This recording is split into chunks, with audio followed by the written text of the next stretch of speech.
Hello students, welcome to my channel. मैं हूं आपकी प्रज्ञा मैम और आज के वीडियो लेक्चर में हम सीजी बोर्ड के क्लास 8th हिस्ट्री की बुक का chapter 7 formation of Indian Republic के क्वेश्चन आंसर देखेंगे, एक्सरसाइजेस देखेंगे। इससे पहले जो है हमने डिटेल में चैप्टर डिस्कस कर लिया है, तो आप पहले वो वीडियो देखें, इसके बाद ये वीडियो देखें, तो आपको क्वेश्चन आंसर बहुत ही ईजिली समझ में आ जाएंगे। तो सबसे पहले हम देखेंगे fill in the blanks. Fill in the blanks में देखना है हमको handing over of power of attorney related with the assembly of three British ministers is known as cabinet mission। तो ये जो थ्री ब्रिटिश मिनिस्टर्स का एक ग्रुप बनाया गया था जिसको जो पावर ऑफ अटर्नी दी गई थी उसे क्या कहा जाता है, कैबिनेट मिशन। उसके बाद interim government at the centre was formed under the leadership of Pandit Jawaharlal Nehru. तो जो फर्स्टली जो गवर्नमेंट फॉर्म हुई थी आफ्टर इंडिपेंडेंस, तो वो किसकी लीडरशिप में फॉर्म हुआ था, पंडित जवाहरलाल नेहरू। उसके बाद constituent assembly, constitution forming assembly. ठीक है, जो कॉन्स्टिट्यूंट असेंबली की बात कर रहे हैं, जो कॉन्स्टिट्यूशन बनाने के लिए जो असेंबली फॉर्म की गई थी, मतलब जो लोगों का समूह फॉर्म किया गया था, उसके प्रेसिडेंट कौन थे, डॉक्टर भीमराव अंबेडकर। उसके बाद president of constitutional structure assembly वास, ठीक है, कॉन्स्टिट्यूशनल स्ट्रक्चर असेंबली के प्रेसिडेंट कौन थे, डॉक्टर राजेंद्र प्रसाद। तो यहाँ पे जो कॉन्स्टिट्यूशन को लिखने के लिए जो असेंबली फॉर्म की गई थी उसके प्रेसिडेंट कौन थे, भीमराव अंबेडकर। और जो कॉन्स्टिट्यूशन का जो स्ट्रक्चर बनाने के लिए जो असेंबली थी उसके प्रेसिडेंट कौन थे, राजेंद्र प्रसाद। तो नेक्स्ट है who was the prime minister of England during the independence of India. तो जब इंडिया को इंडिपेंडेंस मिली तो ब्रिटिश में जो वहां इंग्लैंड में प्राइम मिनिस्टर कौन थे, तो सैलिमन एटली, ये थे वहां पे। उसके बाद who was the last viceroy of Britishers in India. तो इंडिया में लास्ट वाइसरॉय कौन थे ब्रिटिशर्स के, वो थे लॉर्ड माउंटबेटन। ठीक, उसके बाद first governor general of independent India भी लॉर्ड माउंटबेटन थे। उसके बाद first prime minister of independent India Pandit Jawaharlal Nehru. उसके बाद the iron man of India किसे कहा जाता है, सरदार वल्लभ भाई पटेल को कहा जाता है। उसके बाद हमको मैच ऑफ फॉलोइंग देखना है। तो ये आपके क्वेश्चन है, उसको मैंने अरेंज कर दिया है। तो स्टेट एक्शन डे जो है, स्टेट एक्शन डे मतलब उसी दिन बस वही करो या मरो वाला जो एक्शन डे था, जिस दिन मतलब हमको आजादी मिलने वाली थी, वो डे था 19 अगस्त 1946। ठीक है, 1946 को मतलब एकदम मतलब स्ट्रेट एक्शन डे, मतलब ये मान लिया गया था कि अब तो किसी हालत में हमको आजादी मिलने ही वाली है, और ये प्रोसेस में 1 साल पूरे लग गए। उसके बाद इंडिपेंडेंस डे आप सबको पता है 15 अगस्त 1947 को हम इंडिपेंडेंस डे मनाते हैं। उसके बाद last form of structure of constitution, तो स्ट्रक्चर था कॉन्स्टिट्यूशन का, उसको पूरा ढांचा में डालने के लिए लास्ट फॉर्म जो था, लास्ट डे क्या था, 26 नवंबर 1949। और रिपब्लिक डे हम कब मनाए जाते हैं, 26 जनवरी 1950 से रिपब्लिक डे मनाया जा रहा है। उसके बाद right in correct order incident awkward and policies taken. ठीक है, जो कौन से इंसिडेंट्स, ठीक है, जो घटनाएं उस समय हुई थी और पॉलिसीज बनाए गए थे, उसको हमको करेक्ट ऑर्डर में लाना है। तो सबसे पहले कैबिनेट मिशन पॉलिसी आया था, जैसे कि हमने चैप्टर में देखा है। उसके बाद माउंटबेटन पॉलिसी आई। उसके बाद इंडियन इंडिपेंडेंस एक्ट आया, जिसके तहत हमको इंडिपेंडेंस मिल गया। उसके बाद हमको आंसर द फॉलोइंग क्वेश्चंस देखने हैं। तो सबसे पहला है कैबिनेट मिशन। कैबिनेट मिशन होता क्या है, तो कैबिनेट मिशन में कुछ पॉइंट्स प्रपोज किए गए थे, मतलब रखे गए थे। तो पहला ये था कि 3 इंटरिम मिनिस्टर्स होंगे वहां पे कैबिनेट में। ठीक, उसके बाद ये प्रपोज किया गया था कि एक कॉन्स्टिट्यूशन फॉर्म होगा। ठीक है, जैसे कि हमने देखा कि कॉन्स्टिट्यूशन के जो रचयिता कौन थे, डॉक्टर भीमराव अंबेडकर। ठीक, उसके बाद ये डिसाइड किया गया था कि ट्रीटी होगा जिसमें कॉन्स्टिट्यूंट असेंबली पर्सन जो चूज किया जाएगा रीजनल लेजिस्लेटिव असेंबली के लिए, और ruler of the Indian province which choose the people and they were all nominated. तो ये माना गया था कि जो भी मतलब इंडिया को रिप्रेजेंटेट करने वाले जो रिप्रेजेंटेटिव है उसको लोग ही चुनेंगे और उनको नॉमिनेट किया जाएगा। ठीक, उसके बाद हमको देखना है how is interim government form. तो ये जो नया गवर्नमेंट है, इंटरिम गवर्नमेंट है, वो कैसे फॉर्म हुआ था। तो Pandit Jawaharlal Nehru was appointed as leader of interim government in 1946। ठीक है, 1946 में पंडित जवाहरलाल नेहरू जो है उनको लीडर फॉर्म किया गया है ना, मतलब उनको मुखिया बनाया गया। Other than this under the presidentship of doctor Rajendra Prasad, constituent assembly was formed which started functioning in December 1946, but Muslim League and its leaders did not take part in it। तो यहाँ पे जो प्रेसिडेंट कॉन्स्टिट्यूंट असेंबली के president बनाए गए थे doctor Rajendra Prasad, उनके कार्यभार में मतलब जो ये कॉन्स्टिट्यूंट असेंबली है वो दिसंबर 1946 से फंक्शन करना स्टार्ट कर दी थी। लेकिन जो मुस्लिम लीग है और उनके लीडर्स है वो इनमें पार्ट नहीं ले रहे थे, मतलब उनको एक नया ही कंट्री चाहिए था। उसके बाद what was Mountbatten policy, Mountbatten policy क्या है? तो मार्च 1946 में लॉर्ड माउंटबेटन जो है उन्होंने उनको अपॉइंट किया गया था न्यू वायसरॉय इंडिया का।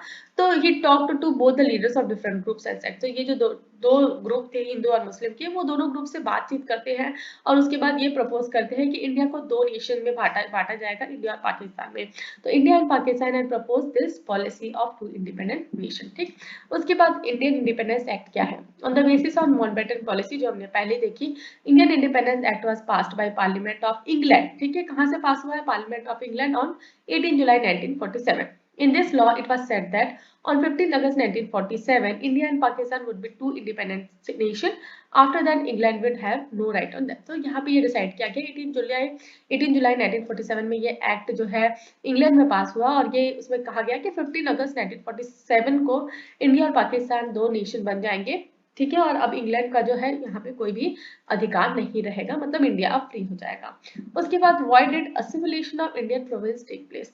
तो असिमिलेशन ऑफ इंडियन प्रोविंस क्यों हुआ? क्योंकि उस समय जो है आप जान रहे होंगे राजा महाराजाओं का भी राज था, तो कुछ ऐसे राज्य थे जो अलग अलग राजाओं के हाथ में थे, तो उसको इंडियन जो प्रोविंस बनाया जा रहा था, तो मतलब जो इंडिया का नक्शा बनाया जा रहा था उसमें इंक्लूड क्यों करना जरूरी था, क्यों उसको किया गया?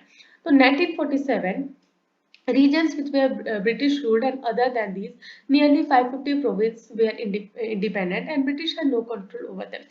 During independence, it was announced that along with India, the independent provinces are also free. Therefore, the decision was taken that these states have to go either Pakistan or India, and it was in their hand. But in these states remain independent, it may create problem in the unity of the country. Therefore, mixing of this province was necessary, and this responsibility was given to Sardar Vallabhbhai Patel, who was current Home Minister. तो यहाँ पे वही बताया जा रहा है 1947 में जब ब्रिटिश का जो रूल खत्म हो गया था, तो नियरली जो 550 प्रोविंस थे वो इंडिपेंडेंट। ठीक है, लेकिन क्या ब्रिटिशर्स का अब उसमें कोई कंट्रोल नहीं था। लेकिन इंडिपेंडेंस के बाद भी ऐसा हुआ कि जो इंडिया है, ठीक है, वो दो भागों में बढ़ गया, पाकिस्तान और इंडिया। तो जो इंडिपेंडेंट स्टेट्स थी या तो वो पाकिस्तान के अंडर आए या तो वो इंडिया के अंडर आए। तो यहाँ पे वो इंडिपेंडेंट नहीं रह सकते थे, या तो उनको पाकिस्तान के अंदर आना है या तो इंडिया के अंदर आना है। और अगर वो इंडिपेंडेंट रहेंगे, अलग अलग रहेंगे, तो इससे जो हमारी कंट्री की जो यूनिटी है उसमें फर्क पड़ता है, एकता में फर्क पड़ता है। इसलिए जो ये प्रोविंस है उनको मिक्स करना बहुत जरूरी था, और ये रिस्पॉन्सिबिलिटी किसको दी गई थी? सरदार वल्लभ भाई पटेल को दी गई थी। वो उस समय करंट यहाँ पे होम मिनिस्टर थे। उसके बाद नेक्स्ट है, in which condition was Indian constitution establish? तो कौन से कंडीशन थे जिसमें इंडियन कॉन्स्टिट्यूशन को एस्टैब्लिश किया गया? तो in this period to form constitution of India, constitutional structure society was formed and president of this society was doctor Bhimrao Ambedkar.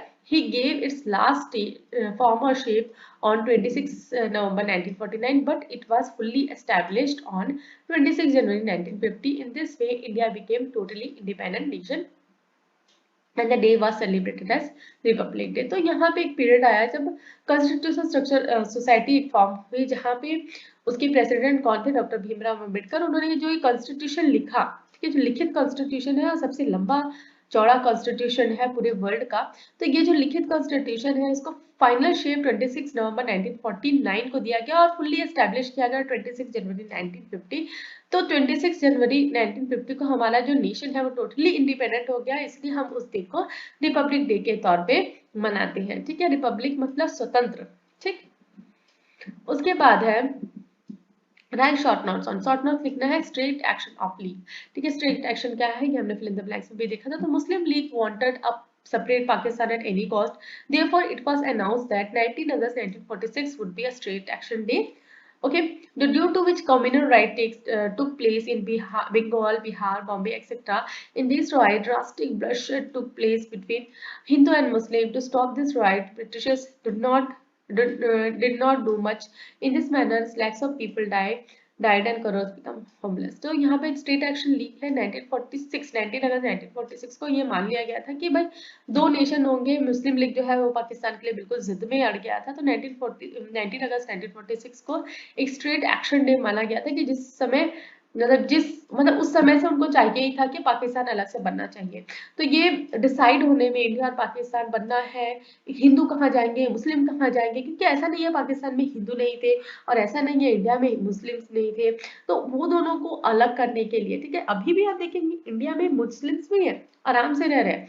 लेकिन आप अगर पाकिस्तान की बात करेंगे, अगर जो वहाँ पे हिंदू है, ऐसा मूवीज में जो दिखाता है, न्यूज में दिखाता है, तो वहाँ उनको बहुत ही डिफिकल्टी फेस करनी पड़ती है, ठीक है।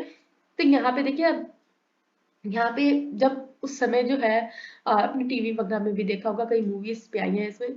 तो यहाँ पे जब पार्टीशन होने वाला था ना, तो इतना दंगा फसाद हुआ था, मतलब ड्रास्टिक ब्लडशेड, मतलब बहुत ही ज्यादा खून खराबा हुआ था, लोग मतलब कुचल गए, रेप, ठीक है, इतना मतलब बहुत ही गंदा माहौल था उस समय, लाखों करोड़ों लोग, देखा यहाँ पे खुद ही बताया जाए, lakhs of people died. Lakhs of people जो है वो सरकारी कागज में होते हैं, लैक्स उससे ज्यादा होते हैं, ठीक है, मतलब कईयों जो है, और कईयों जो है होमलेस हो गए, ऐसे बहुत सारे लोग हैं जो पाकिस्तान में थे, जिनका वहां पे पूरा घर था, उनको छोड़ के यहाँ आना पड़ा, ठीक है। गदर पिक्चर है, ये सब पिक्चरों में यही चीज दिखाई गई है, जो राइट्स हुए उसके बाद लोगों के ऊपर बहुत ही ज्यादा बुरा असर पड़ा, ठीक है। उसके बाद हमको देखना है पार्टीशन ऑफ इंडिया। तो Congress was a strong believer of unity and integrity of India, but after Hindu-Muslim communal rights, it was decided to divide the country, though he didn't wanted it. In this manner, Western Punjab, Eastern Bengal, Sindh, and northwestern border, all these provinces were jointly known as was jointly known as Pakistan. It was another country. तो यहाँ पे कांग्रेस बिल्कुल नहीं चाहता था कि India divide हो, वो एकदम बिलीव करता था कि एक यूनिटी और इंटीग्रिटी होनी चाहिए इंडिया में। लेकिन जो हिंदू मुस्लिम के जो दंगे हुए, उसके बाद यही डिसाइड किया कि अब बस अब डिवाइड कर दो भाई, जो जिनको चाहिए उनको अलग नेशन दे दो। तो यहाँ पे जो वेस्टर्न पंजाब था, ठीक है, ईस्टर्न बंगाल था, सिंध हो गया, और नॉर्थ वेस्टर्न बॉर्डर था, वो सारे प्रोविंस को मिला के क्या बनाया गया, पाकिस्तान बना दिया गया, एक अलग कंट्री बना दी गई। तो due to the partition of India has to face too much economic problems. ये सब पार्टीशन होने के कारण इकोनॉमिक प्रॉब्लम्स बहुत सारे आ गए। तो इसमें क्या हुआ, जूट और कॉटन मिल्स जो है वो इंडिया में रह गए, लेकिन जहाँ जो एरिया जहाँ पे जूट और कॉटन के प्लांटेशन होते थे, वो अब पाकिस्तान में रह गए। तो इससे क्या हो गया, जो बहुत सारे जूट और कॉटन मिल्स थे वो क्लोज करने पड़ गए। व्हीट, राइस और अदर इरिगेशन जो रीजन है वो पाकिस्तान में हो गए। इससे जो इंडिया को उस समय बहुत ज्यादा फूड शॉर्टेज का भी दिक्कत झेलना पड़ा था। उसके बाद देखना है हमको फॉर्मेशन ऑफ इंडियन कॉन्स्टिट्यूशन, जिसके बारे में हम पूरे चैप्टर में देखते आ रहे हैं। तो in this period to form constitution of India, constitutional structure society was formed and the president of this society was doctor Bhimrao Ambedkar. तो ये जो सोसाइटी फॉर्म की गई थी, जिससे जो लोग कॉन्स्टिट्यूशन को बनाने वाले थे, रचयिता थे, और इनके प्रेसिडेंट कौन थे, डॉक्टर भीमराव अंबेडकर, और ये सोसाइटी का क्या नाम था, कॉन्स्टिट्यूशनल स्ट्रक्चर सोसाइटी। तो he gave its shape last form और shape on 26 November 1949, but it was fully established on 26 January 1950। तो ये चीज तो हम देखते आ रहे हैं। In this way India became totally independent nation and the day was celebrated as Republic Day. During national movement, India came to understand the value of independence, equality, integrity, humanity, and democracy. These are given importance in our constitution. Our constitution is based on cultural values of our country, which is included in it.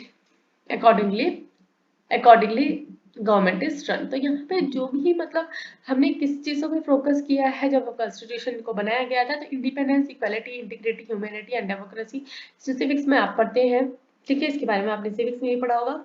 तो इन चीजों में ज्यादा focus दिया गया था, ज्यादा value दी गई थी। और ये जो कॉन्स्टिट्यूशन बनाया गया उसको हमारे कंट्री की जो कल्चरल वैल्यूज है उसके अकॉर्डिंगली बनाया गया था, और उसके अकॉर्डिंगली ही हमारा जो गवर्नमेंट है वो काम करता है। हर चीजें उसमें लिखी हुई है, जिसके अकॉर्डिंग हमारी जो आज जो हमारी कंट्री है उसको उस तरीके से चलाया जाता है। और ये जो इंडियन कॉन्स्टिट्यूशन है उसमें जब हमेशा जो है, मतलब जब जरूरत पड़ती है तो अमेंडमेंट भी होते हैं। अमेंडमेंट मतलब चेंजेस भी होते हैं। जो पहले का जो लिखा हुआ जो है, कुछ सेक्शन कुछ है जुडिशियल फॉर्म के जो जो भी कायदे कानून है, अगर उसमें कुछ चेंजेस है, तो अगर कोई पिटीशन करता है तो वो सारे चेंजेस उसमें होते हैं। तो ये चीजें जो है हम सिविक्स में पढ़ेंगे। तो यहाँ पे ये चैप्टर के जो क्वेश्चन आंसर वो भी कंप्लीट होते हैं। अगर आपको क्वेश्चन आंसर समझ में आए हैं तो वीडियो को अपने फ्रेंड्स के साथ शेयर करें, कमेंट करके बताएं कि आपको वीडियो कैसा लगा, क्वेश्चन आंसर समझ में आए हैं कि नहीं आए हैं। और अगर मेरे जो कोई एक्सरसाइजेस हैं और मेरा जो एक्सप्लेनेशन है आपको समझ में आता है, तो मेरे चैनल को सब्सक्राइब कर लीजिए, बेल नोटिफिकेशन को भी ऑन कर लीजिए, ताकि जब भी मैं नई वीडियोस डालूं तो आपको नोटिफिकेशन मिल सके। Thanks for watching.